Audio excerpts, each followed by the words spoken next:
Saudara, manajer Timnas Indonesia Sumarji menegaskan skuad Garuda membidik poin penuh dalam laga krusial melawan Tiongkok di pertandingan lanjutan grup C kualifikasi Piala Dunia 2026 zona Asia. Menurut Sumarji, seluruh pemain yang mengikuti pemusatan latihan di Bali dalam kondisi bugar dan siap tempur. Sumarji juga menjelaskan skuad Timnas akan tetap menjalani program latihan selama di Jakarta, namun menu latihan tidak seberat di Bali. Untuk saat ini, saudara, tidak ada pemain yang dicoret dari daftar skuad Garuda. Sebanyak 30 pemain masih tetap bertahan hingga laga kontra Tiongkok di Stadion Utama Gelora Bung Karno, Jakarta pada 5 Juni mendatang. Sumarji juga memastikan belum ada rencana untuk memanggil pemain tambahan. Ya harus 3 poin, harus poin penuh, makanya doakan 3 poin ya. Sementara 30 pemain akan tetap jadi satu. Kemungkinan kalaupun ada sangat kecil. Akan kami komunikasikan kembali sama Coach Patrick. Apakah ada yang akan dipulangkan atau tidak. Tetapi komunikasi awal tetap 30. Untuk kepastiannya kita tunggu nanti.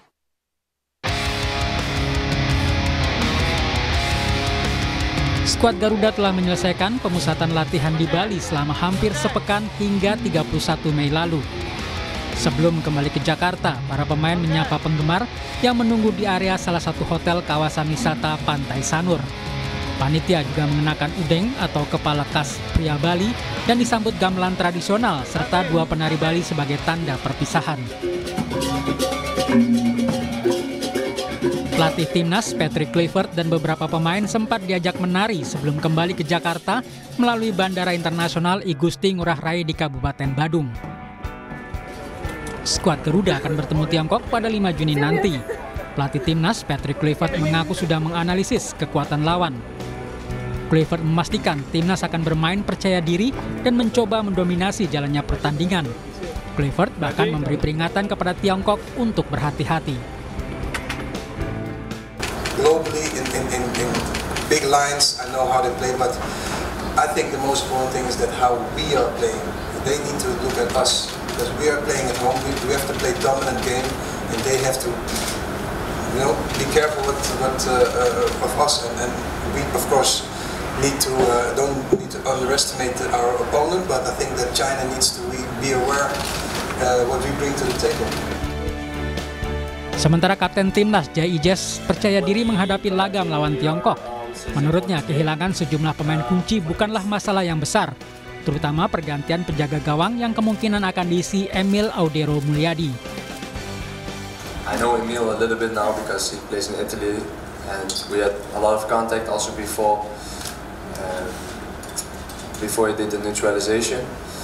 And so far I've only played with Maarten, so I cannot really say what the real big difference is, but we are very fortunate to have multiple goalkeepers, not only them but also we have other goalkeepers who are really good, so we're really fortunate to have a lot of choices, so it will be a difficult choice for the coach when everybody is here.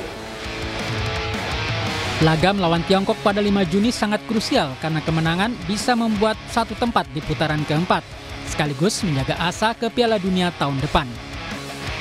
Tim Liputan Kompas TV.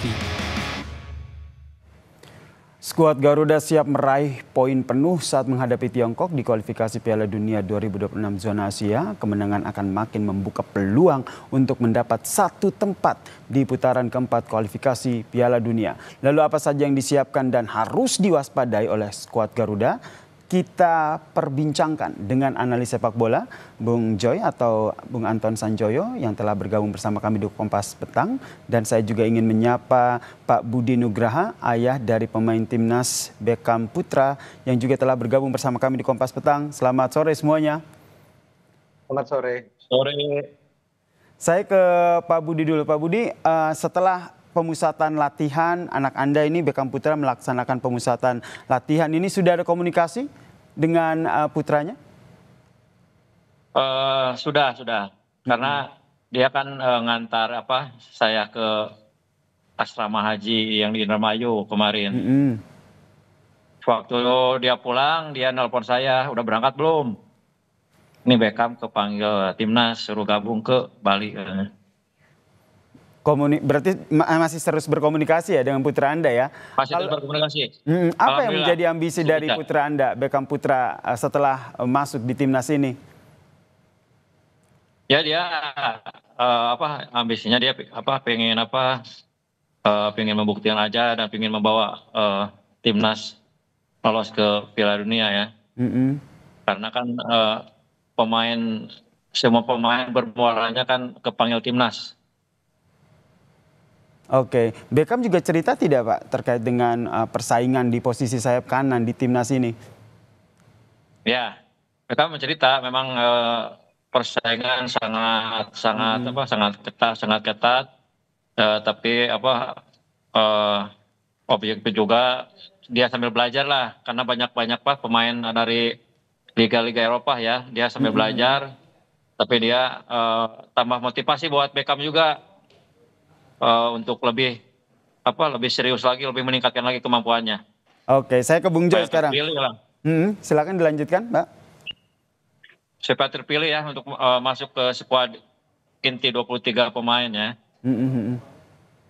Oke, persaingannya cukup ketat tadi dan juga sangat optimistis ya begitu ya, Pak Budi ya. Saya ke Bung Joy. Bung Joy melihatnya, Oke, Bung Joy melihatnya seperti apa nih? Kita bahas dulu deh ini, nyambung dari tadi apa yang disampaikan oleh ayah dari Beckham Putra ini. Anda melihatnya ini karena Beckham Putra ini kan digadang-gadang menggantikan posisi dari Marcelino Ferdinand nih di gelandang serang.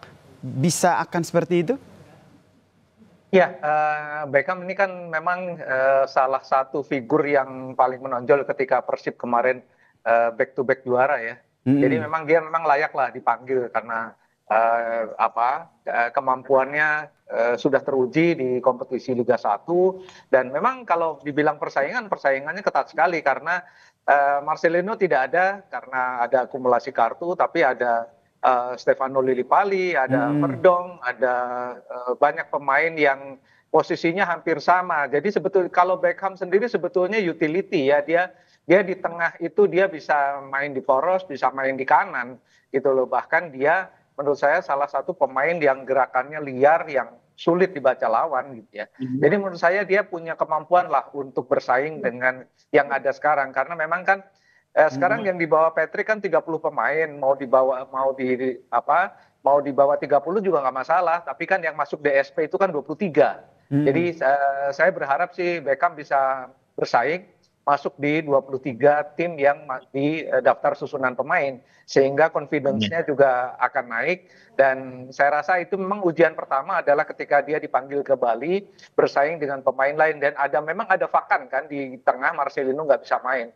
Tapi kalaupun nanti Marcelino bisa main, saya yakin dia bisa bersaing juga gitu. Jadi menurut saya kita harus memberi support lah kepada pemain yang baru dipanggil masuk ke skuad timnas, karena yang lainnya kan seperti dibilang oleh Pak Budi tadi, memang yang lain kan kebanyakan bersaing di level Eropa gitu loh. Tapi Beckham harus membuktikan bahwa dia membawa Persib menjadi juara dan bisa juga bersaing di level nasional untuk masuk di skuad merah putih.